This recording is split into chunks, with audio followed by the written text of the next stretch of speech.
ከኢሱ ወደ አፎም ጋር የምንካፈለው አሰብ ይሆናል።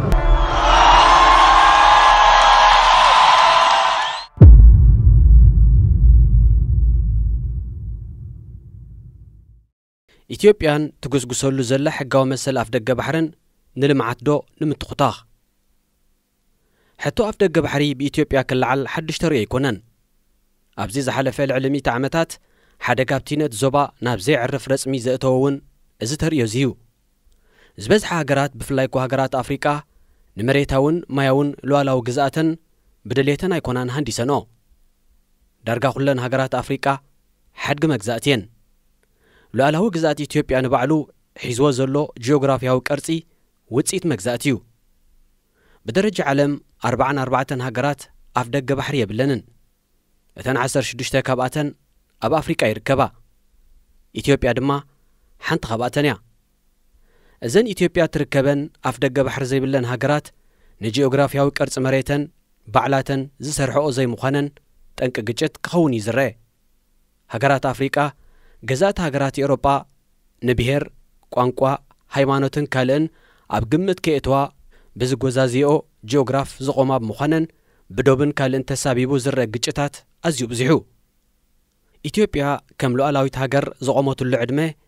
ማዕረታ ኣብ ትሕቲ መግዛእቲ ኢጣልያ ዝኣተወት ኤርትራ እዩ ኢጣልያ ንኤርትራ ካብ 1900 ሒዛ ናይ መሬት ዶባታን ክልማያን ዘነፀረት ግዛእታ ክትገብራን ከላ ኢትዮጵያ ድማ ነዚ ሕጂ ሒዛቶ ዘላ ጂኦግራፊያዊ ቅርፂ ርዒማ ከም ሉዓላዊት ሃገር ክትቀጽል ምስ ኩለንተን ንጎረባብቲ ኢትዮጵያ ዝገዝኣ ዝነበራ ሃገራት እያ ኣብ ስምምዕ በፂሓ ሃገራት ኣፍሪቃ ካብ መግዛእቲ ሃገራት ኤውሮጳ ኣብ ዝተገላገላሉ ሒዘንኦ ዝነበራ ጂኦግራፊያዊ ቅርፂ ዓቂበን መሬታውን ማያውን ሉዓላውነተን ዘውሓሳ ናፃ ሃገራት እየን ኮይነን በዚ ሃገራት ኣፍሪቃ ከም ሃገራት ዝቆማሉ ናይ ታሪክ ኣጋጣሚ ድማ መብዛሕተን ኣፍደገ ባሕሪ ክህልወን እንከሎ ኢትዮጵያ ትርከበን 16 ሃገራት ግና ብዘይ ኣፍደገ ባሕሪ ተሪፈን ኤርትራ ብመሰረቲ ንኩለን ሃገራት ኣፍሪቃ ዝተዋህበ ናይ ናጽነት ዕድል ናጻን ሉዓላዊትን ሃገር ክትከውን ይግባእ እኳ እንተነበረ ግን ኣይኮነን እኳ ደኣ መጀመርያ ብፌደሬሽን ድሕራ ድማ ከም ሓንቲ ክፍለ ሃገር ኮይና ምስ ክልማያን መሬታን ከም ኣካል ኢትዮጵያ ክትቁረን እያ ተገዲዳ እዚ ዝፈጠሮ ቁጣዕ ህዝቢ ኤርትራ ድማ ናብ ብረታዊ ጎነፅ ዓሪጉ ኣብ 1991 ምሕራር መላእ ኤርትራ ወሊዱ ኤርትራ መሬታን ክልል ባሕራን ዘጠቓለለት ናፃ ሃገር ምስ ምዃና ነታ ኣብ ግዜ መግዛእቲ ኢጣልያን ምምሕዳር እንግሊዝን ንልዕሊ 50 ዓመታት ኣፍደገ ባሕሪ ዘይነበራ ኢትዮጵያ እንደገና ናብ ዝነበረቶ ብዘይ ኣፍደገ ባሕሪ ዘትረፈ ጂኦግራፊያዊ ቅርጺ መሊስዋ ካብ 1991 ናትሒዛ እንደገና ብዘይ ኣፍደገ ባሕሪ ዝተረፈት ኢትዮጵያ ምስ ተሓዳሽ ዝነበረት ኤርትራ ኣብ ንግዲ ብዝተበጽሐ ስምምዓት ክልቲአን ሉዓላውያን ሃገራት ንወደባት ኤርትራ ብፍላይ ድማ ንወደብ ዓሰብ ክትጥቀመሉ እኳ እንተጀመረት ኣብ 1998 ካብ ዝተወልዐ ኩናት ንድሓር ኢትዮጵያ ናይ ወደብ ኣገልግሎታታ ናብ ጅቡቲ ኣቋሚታ ነዚ ዝሓለፈ 20 ዓመታት ካብ ጅቡቲ ወጻኢ ካልእ ናይ ወደብ ኣማራጺታት ከተናዲ ጸንሐት ኢትዮጵያ ስሕት እናበለት እውን ሕጋዊ መሰል ዋንነት ኣፍደገ ባሕሪ ከተልዕል እያ ተራያ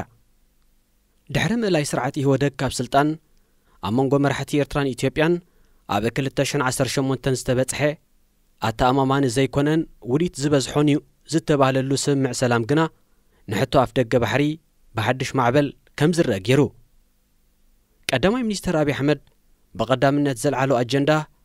ዳግም ምስራት እቲ ምስ ናጽነት ኤርትራ ኣብ 1991 ዝተበታተነ ሓይሊ ባሕሪ እዩ ኣፍደገ ባሕሪ ዘይብላ ኢትዮጵያ ምቋም ሓይሊ ባሕሪ ንምንታይ ኣድልያ ኢትዮጵያ ኣብ ቀይሕ ባሕሪ ዝህልዋ ጽልዋ ከዓቢ እንተኾይኑ ትርኑዕ ሓይሊ ባሕሪ ክትውንን ኣለዋ ዝብል መልሲ ድማ ተዋህቦ ምስ ቀይሕ ባሕሪ ዘዋስን ገማገም ዘይብላ ኢትዮጵያ ኣብ ቀይሕ ባሕሪ ብኸመይ ጽልዋ ክህልዋ ካልእ ዝስዕብ ሕቶ ኾነ ኢትዮጵያ ነዚ መጀመርያ ብመንገዲ ማሕበራዊ ሚድያ ጋዜጠኛታት ተቃወምቲ ፖለቲከኛታት ምሁራት ድሕሪ ድማ ብደረጃ ኣምባሳደራት ኣብዚ እዋን እዚ ድማ ብመደረ ቀዳማይ ሚኒስተር ጋህዲ ጌራቶ ዘላ ጽልዋ ኣብ ቀይሕ ባሕሪ ሕጋዊ መሰል ኣፍ ደገ ባሕሪ ከም ዘለዋ ብዝገልጽ መንገዲያ ኣነጺራቶ። ሕጋዊ መሰል ኣፍ ደገ ባሕሪ ግና እንታይ ማለት እዩ? መበገሲኡ ኸ ካበይ እዩ? ኣቐዲሙ ከም ዝተገልጸ 16 ሃገራት ኣፍሪቃ ዝርከበን 44 ሃገራት ዓለም ኣፍ ደገ ባሕሪ ኣይውንናንን። እዚ ማለት ግና ኣፍ ደገ ባሕሪ ናይ ምጥቃም መሰል ፈጺሙ የብለንን ማለት ኣይኮነን። እቲ ክልዓል ዘለዎ ሕቶ ኣፍ ደገ ባሕሪ ናይ ካልኦት ሃገራት ብኸመይ ይጥቀማ ወይ ነዚ ኣፍ ደገ ባሕሪ ናይ ምጥቃም መሰል ዝብል ኣህጉራዊ ሕጊ ብኸመይ የተግብሮ እዩ። ነዚ ከም ዝኣመሰለ ኣፍ ደገ ባሕሪ ዘይብለን ሃገራት ዘልዕሎ ሕቶታት ንምምላስ ተባሂሉ በብእዋኑ ብዙሕ ኣህጉራዊ ሕግታትን ውዕላትን ተኣታትዩ። ሓደ ካብቲ ነዚ ሕጂ ኣልዒልናዮ ዘለና ንመሰል ኣፍ ደገ ባሕሪ ዝቐረበ ሕግታት እቲ ብውዕል ቬና ዝፍለጥ ኣብ 1804 ኣብ መንጎ ሃገራት ኤውሮጳ ዝተኸተመ እዩ። እዚ ውዕል እዚ ብፍላይ ካብ እምባታት ስዊዘርላንድ ፈሲሱ ንሓያሎ ሃገራት ኤውሮጳ ቆራሪጹ ናብ ሰሜናዊ ባሕሪ ዝፈስስ ሩባ ራይንን ኣብ መጓዓዝያ ባሕሪ ንዝህልዎ ኣጠቓቕማን ዝምልከት እዩ። እዚ ውዕል እዚ ነቲ ድሕሪኡ ዝመፀን ዝተመሓየሸን ተመሳሳሊ ውዕል ቬና ናይ 1811 ይወሊዱ። እቲ ዝያዳ ናብ ግዜና ዝቐረበ ተመሳሳሊ ኣህጉራዊ ሕጋዊ መሰል ኣጠቓቕማ ኣፍ ደገ ባሕሪ ድማ ውዕል ባርሰሎና 1921 እዩ። እዚ ውዕል እዚ ኣብ መንጎተን ወነንቲ ኣፍ ደገ ባሕርን ኣፍ ደገ ባሕሪ ናይ ምጥቃም መሰል ዘለወን ሃገራትን ኣብ ጸጥታን ውሕስነት ሉኣላውነትን ዝኣመሰሉ ኣገደስቲ ነጥብታት እዩ ኣተኪሩ። ብድሕሪዚ ከም ውዕል ኒውዮርክ ናይ 1965 ከምኡ ድማ ብሕቡራት ሃገራት ዝተበጽሐ ናይ 1970 ከምኡውን 1980 ተመሳሳሊ ዛዕባን መንፈስን ዘለዓሉ ኣህጉራዊ ውዕላት ኣብ መሰል ምጥቃም ኣፍ ደገ ባሕሪ መጺኦም። እዚ ሕጂ ኢትዮጵያ እተልዕሎ ዘላ ሕቶ ሕጋዊ መሰል ኣፍ ደገ ባሕሪ ግና ብውዕል ሕቡራት ሃገራት ኣብ ሕጊ ባሕሪ ዝፍለጥ ናይ 1981 እዩ። እዚ ውዕል እዚ ንባዕሉ ኣብ ግብሪ ከኣቱ ናይ 13 ዓመታት ግዜ ይወሲዱ። እዚ ማለት ኣብ ግብሪ ክውዕል ዝጀመረሉ ኤርትራ ረፈረንድም ብምክያድ ብወግዒ ናጻን ሉኣላዊትን ሃገር ካብ ዝኾነትሉ ድሕሪ 1 ዓመት ኣብ 1994 ምዃኑ እዩ። እዚ ናይ ሕቡራት ሃገራት ውዕል ኣብ ሕጊ ባሕሪ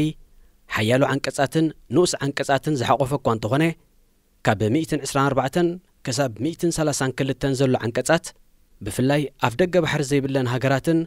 ዘለወን መሰል ኣጠቓቕማ ኣፍ ደገ ባሕርን እዩ ዝጠቅስ። እታ ዝያዳ ኣከራኻሪትን ብወገን ኢትዮጵያውን ተደጋጊማ እትጥቀስን መበገሲ ናይዚ ኣልዒልናዮ ዘለና ነጥቢ ግና ዓንቀጽ 125 እያ። ዓንቀጽ 125 ብፍኑውን ብሓጺሩን ክትርጎም እንከላ ኣፍ ደገ ባሕሪ ዘይብለን ሃገራት ብኹሉ ዓይነት መጓዓዝያ እናተጠቕማ ካብን ናብን ኣብ ዝገብርኦ ምንቅስቓሳት ንኻልኦት ሃገራት ከም መሰጋገሪ ተጠቒመን ናጻ ወይ ገደብ ዘይብሉ ኣፍ ደገ ባሕሪ ናይ ምጥቃም መሰል ኣለወን እያ ትብል። ብወገን ኢትዮጵያ ትደጋገም ዘላውን እዛ ሓንቲ ዓንቀጽ እዚኣ ጥራያ። ኣብ ትሕቲ ዓንቀጽ 125 ግና ካልኦት ክልተ ንኡሳን ዓንቀጻት ኣለዋ። ዓንቀጽ 125 ንኡስ ዓንቀጽ 2 ብፍኑውን ሓጺርን ትርጉም ክትዝርዘር እንከላ ኣፍ ደገ ባሕሪ ዘይብለን ሃገራት ናጻ ኣፍ ደገ ባሕሪ ንምጥቃም ምስተን ከም መሰጋገሪ ዘገልግላ ሃገራት ብክልተኣዊ ወይ ብዞባዊ ስምምዕ ክኸውን ኣለዎ ትብል። ዓንቀጽ 125 ንኡስ ዓንቀጽ 3 ድማ ብፍኑውን ሓጺርን ትርጉም ክትዝርዘር እንከላ ከም መሰጋገሪ ዘገልግላ ሃገራት ሉኣላውነተን ብዘኽብር መልክዑ ነተን ኣፍ ደገ ባሕሪ ዘይብለን ሃገራት ኣፍ ደገ ባሕሪ ክጥቀማ ክፈቕዳለን ኣለወን ትብል። ስለዚ ዓንቀጽ 125 ንበይና ጥራይ ነዚ ብወገን ኢትዮጵያ ዝደጋገም ዘሎ ታህዲድ ዝመስል ግና ኣፍ ደገ ባሕሪ ክንጥቀም ሕጋዊ መሰል ኣለና ዝብል መግለጺታት እኹል ምላሽ ኣይትህብን እያ። ንኡሳን ዓንቀጻት ክልተን ሰለስተን ምዝሕወሶ ማለት ኣብ መንጎ ክልተ ሃገራት ዝግበር ውዕል ምዃኑን ነታ ወናኒት ኣፍ ደገ ባሕሪ ዝኾነት ሃገር ድማ ሉዓላውነታ ብዘኽብር መንገዲ ክትግበር ከም ዘለዎን ዝብላ ኣሰርተ ሓረጋት ነዚ ዝለዓል ዘሎ ኣርእስታት ሙሉእ መብርሂ ክረክብ ይድግፎ። ከምዚ ዝኣመሰለ ውዕላት ኣብ መንጎ ሃገራት ቅድሚ ሕጂ ኣብ ግብሪ ውዒሉ ይፈልጥ ዶ ዝብል ስክፍታውን ክለዓል ይኽእል እዩ። ኣፍ ደገ ባሕሪ ዘይብላ ኢትዮጵያ ኣብ 2 ነሓሴ 1929 ምስታ ንኤርትራ ትገዝእ ዝነበረት ኢጣልያ ንወደብ ዓሰብ ክትጥቀመሉ ዝፈቅድ ስምምዕ ከቲማ ምንባራ ታሪኽ የመልክተልና እዩ። ብመሰረት ትውዕል ኢትዮጵያ ኣብ ዓሰብ መኻዚኖታት ብምህናጽ ካብን ናብን ደሴን ወደብ ዓሰብን ብናጻ ዘንቀሳቐሳ መስመሪ ተኸፊቱላ። ኣብ 26 ለካቲት 1992 ኣፍ ደገ ባሕሪ ዘይብላ ሩዋንዳ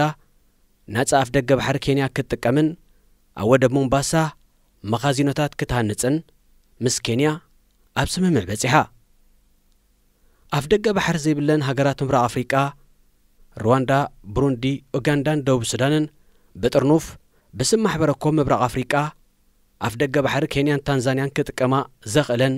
ስምምዕ ኣለወን። ኣፍ ደገ ባሕሪ ዘይብላ ኔፓል ንሰደድን እታውን ኣብ ንግዲ ዘተኰረ ካልእ ምንቅስቓሳትን ብሓፈሻ ኣፍ ደገ ባሕሪ ህንዲ ንኽትጥቀም ገደብ ዘይብሉን ዘይቋርጽን መሰል ክህልዋን ዘኽእል ክልቲአን ሃገራት ኣብ 31 ሐምሌ 1950 ዝኸተምኦ ውዕል እውን ኣሎ። ኣፍ ደገ ባሕሪ ዘይብላ ማሊ ኣፍ ደገ ባሕሪ ጎረቤታ ሰኔጋል ክትጥቀምን ኣብ ወደባት ዳካርን ኮላክን ናጻ ናይ ንግዲ ዞባ ክትሃንጽን ኣብ ሰነ 1963 ተሰማሚዐን። ኣብዚ ኹሉ ኣብነታት ኣፍ ደገ ባሕሪ ዘይብለን ሃገራት ጎረባብተን ዝኾነ ሃገራት ከም መሰጋገሪ እናተጠቕማ ናጻን ገደብ ዘይብሉን መሰል ኣፍ ደገ ባሕሪ ክረኽባ ስምምዕ ወይ ውዕል ሓደን ወሳንን ረቑሒ ኮይኑ ኢና ንረኽቦ። ከምዚ ዓይነት ስምዓት ንሓባራዊ ዕብየት ጎረባብቲ ሃገራት ኣዝዩ ወሳኒ እዩ። ኤርትራን ኢትዮጵያን ኣብ ሰናይ ድሌትን ምዕባለን ዝተመርኮሰ ግሉጽ ንጹርን ተሓታትነት ዘለዎን ስምምዓት ብምኽታም ምጥቃም ወደባትን ካልእ ወፍርታትን እንተ ዘተኣታትዋ ህዝቢ ክልቲአን ሃገራት ክረኽቦ ዝኽእል ረብሓ ኣፍካ ማይ ዘምሊ እዩ። ኢትዮጵያ ብቋንቋ፣ ብሄር፣ ሃይማኖት፣ ታሪኽ፣ መንነት፣ ሕግን ካልእን ብዝተኣሳሰር ምኽንያታት ኣፍ ደገ ባሕሪ ናይ ምውናን መሰል ኣለኒ ዝኣመሰለ ተህዲድ ዝተሓወሶ መደረ ከተቐርብ ምፍታና ግና ከናቆት እንተዘይኮይኑ ሰላምን ምዕባለን ኣይዕድምን እዩ። ዝተበጽሐ ስምምዕ ብሓዲኦም ወገን ተቐባልነት ምዝስእንከ እንታይ ይስዕብ ዝብል እውን ጐኒ ጐኒ እዚ ክርአ ዘለዎ ነጥቢ እዩ። ሓደ ካብቲ ኣብ ታሪኽ ሕጋዊ ኣፍ ደገ ባሕሪ ድሕሪ 110 ዓመታት ውዕል ዘከራኸረን ብኣህጉራዊ ዳንነት መዕለቢ ዝረኸበን ምስሓብ ኣብ መንጎተን ኣብ ላቲን ኣሜሪካ ዝርከባ ቦሊቪያን ቺለን እዩ። ገዛፍ ሃገር ቦሊቪያ ኣፍ ደገ ባሕሪ የብላን። ንጎረቤታ ቺለ ከም መሰጋገሪ እናተገልገለት ድማ መሰል ኣፍ ደገ ባሕሪ ክትጥቀም ኣብ 20 ጥቅምቲ 1904 ክልቲአን ሃገራት ኣብ ስምምዕ በጺሐን። እቲ ስምምዕ ውዕል ሰላምን ሕውነትን ዝተሰምየ እዩ ነይሩ። ነስታት 100 ዓመታት ተጠቃሚት ዝውዕል ዝነበረት ቦሊቪያ ምስ ምንዋሕ ግዜ ነቲ ብውዕል ሰላምን ሕውነትን ዝረኸበቶ መሰል ኣፍ ደገ ባሕሪ ከም ዘይዓገበትሉን ዝያድኡ ከም እትደልን ዝጠልብ ክሲ ኣንጻር ቺለ መስሪታ። ቦሊቪያ ኣብቲ ኣብ 24 ሚያዝያ 2013 ናብ ኣህጉራዊ ቤት ፍርዲ ዘቕረበቶ ናይ ጠለብ ክሲ ን109 ዓመታት ዝተጠቕመትሉ ኣብ ሰላማዊ ውቅያኖስ ዝርከብ ኣፍ ደገ ባሕሪ ቺለ ሙሉእ ናይ ተጠቃምነት ሉዓላውነት ክወሃባ እያ ሓቲታ። ኣህጉራዊ ቤት ፍርዲ ድሕሪ 5 ዓመታት መስርሕ ኣብ ጥቅምቲ 2018 ኣብ ዝሃቦ ብይን ቺለ ንቦሊቪያ ሙሉእ ናይ ተጠቃምነት ሉዓላውነት ባሕሪ ክትህባ ከገድዳ ከም ዘይክእል ወሲኑ። ኣብ ኩሉ እዚ ምስ ሕጋዊ መሰል ኣፍ ደገ ባሕሪ ዝቐረበ ኣብነታት ብቐዳምነት ስምምዕ ወይ ውዕላት ካብኡ ሓሊፉ ድማ ሉዓላውነት ናይታ ኣፍ ደገ ባሕሪ እተፍቅድ መሰጋገሪት ሃገር ምኽባርን ኣብ ዝብል ዝተመርኮሰ እዩ። ኢትዮጵያ ኣብዚ እዋን እዚ ተልዕሎ ዘላ ሕጋዊ መሰል አጠቃቀማ እምበር ካብዚ ከፍል አይከለን ጥቅም ላይ የዋለ አይደለም እኛ ቁጥራችን እያደገ ነው በዚህ ምክንያት እንፈራለን ፍራቻው ምን አመጣው ያላችሁ እንደሆነ ቅድም እንዳልኳችሁ ነው ይሄ ለኢትዮጵያ የኤግዚስተንስ ጉዳይ ነው ቅብጠት አይደለም ወይ ሊዝ ማድረግ ካልቻል ወይ ኢንቨስት ማድረግ ካልቻል ጅቡቲ ላይ እንደምታውቁት ቻይና ኢንቨስት አድርጋለች በርበራ ላይ ዩኤኢ ኢንቨስት አድርጋለች ሞቃዲሾ ላይ አሁን ተርኪ ኢንቨስት ያደረገች ተርኪ ከመጣ ዩኤኢ ከመጣ ምናምን ከመጣ ምን አለበት እኛ ተጠቃሚዎቹ ኢንቨስት ብናደርግ በጋራ ለመኖር እኛ አሰብ ላይ ኢንቨስት እናርግ ወይም ዘይላ ኢንቨስት እናርግ ወይም አድሪስ ኢንቨስት እናርግ ቦታ ምርጫ ብዙ ችግር የለብንም እናንተ ደግሞ ከገርድ 30% 20% ሼር ውሰዱ እኛ ስጡን ብቻ አላለም ከኛም ውሰዱ ግን ያስፈልገናል አይ ገርድ አንፈልግም ካላችሁ የኢትዮጵያ አየር መንገድ በአፍሪካ አንደኛ ነው በጣም ትልቅ አየር መንገድ ነው 20-30% ውሰዱ ለኛም ደግሞ ፖርት ስጡን አየር መንገድ ያስፈልገንም ካላችሁ ኢትዮ ቴሌኮም በአፍሪካው ትልቁ የሚባል ቴሌኮም ነው 70 ሚሊዮን ሰብስክራይበር አለ ሼር ውሰዱ ያው ዓለም እየገዛል መጥቶ እኛ ደግሞ እናደርግ እንደዚህ ከሆነ ግን አይሆንም በህዳሴ ጉዳይ በተከዜ ጉዳይ የተወያየን በቀይ ባህር ጉዳይ እንነጋገርም ካላችሁ አይሆንም አሁን ቀይ ባህር ተነካትና ትለኛለ እኔ አቅም የለኝም ልጆቼ ያመጡታል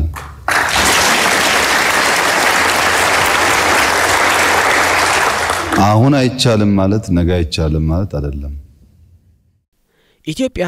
አበ 2030 ዓመተ ምህረት 150 ሚሊዮን ህዝብ ሒዛ ናይ ጂኦግራፊ እስርት ክትከውን አይተኽእልንያ ውሑዝ አፍ ደገ ባሕሪ ምውናን ንኢትዮጵያ ናይ ህላዊ አሕቶዩ ዘአመሰለ መግለጺታት ካብ ኣብ ዲፕሎማስን ምሕዝነትን ዝተመርኮሰ ጉዕላትን ስምምዓትን ዝዕድም ንላዕሊ ነገር እዩ ዝጽሕተር ኢትዮጵያ ተልዕሎ ዘላ ሕጋዊ መሰል አፍ ደገ ባሕሪ ዘርእስቱ ዛዕባ ካብ ገማግም ባሕሪ ኤርትራ ሓሊፉ ናብ ጅቡቲ ሱዳን ሶማል ወይ ኬንያ ወይ እውን ናብ ካልኦት ሃገራት ዘቋመተ እውን አይመስልን ኣብ መንጎ ኤርትራን ኢትዮጵያን ዝፈሰሰ ደም ዘይኣክል ኮይኑ ሕጂ እውን بسم حقاو مسل أف دقة بحري كالقدم نمو حاز كي عدمون يشاغل بوشت أو قداتا ببوليتيكا ناي بيهر قجتاتن قطبان اتحمز زلا إثيوبيا اتنكو من قدي نعبيتان هلاويان أف دقة بحر ترايو زبل متأمزز زعبه من العلاون كاوشات يان مهدامن نزلوا تسقم زباو ملكع نمتحزون كخون يخل سلازي التلعلو زلا مسل أف دقة بحري حقاو حتو كم مخانون العلي اتبوليتيكاو علامو يمزن نودبات إرترا نبوليتيكاو تقلع عن تزي كوينو نخالق أبقوت أبا لمعاتن عبيتن زت أمته الربحة أقوامي تلو زي فلت منقسي إرتراون بزب إثيوبيا زدقا قمزلو حدش زي كوني قداي حتو ودبن أفدقا بحرن كم زت تقرمت راي تقيسو كحلفن نهزبي واناون هلون كونتات زبانا باتلكعو كحبر زي مدلاين اتخالق كالشغل زقبو قواني نايزر استيو بريزيدنت إسياس أفورقي بمجلس نايتي كم كندم حزا كتقصد سنحن كسب ودب عسبون كما قالوا مخانوم أبقون دزنوز درجة حلون قدامي منستر إثيوبيا أبي أحمد زي شغل اللو حدا مغنيات نتلو من هالبات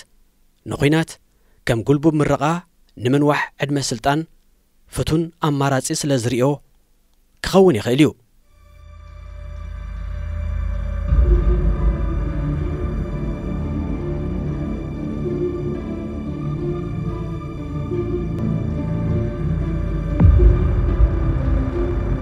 كإيسو ودعفون قار يمن كافلو عصب يونال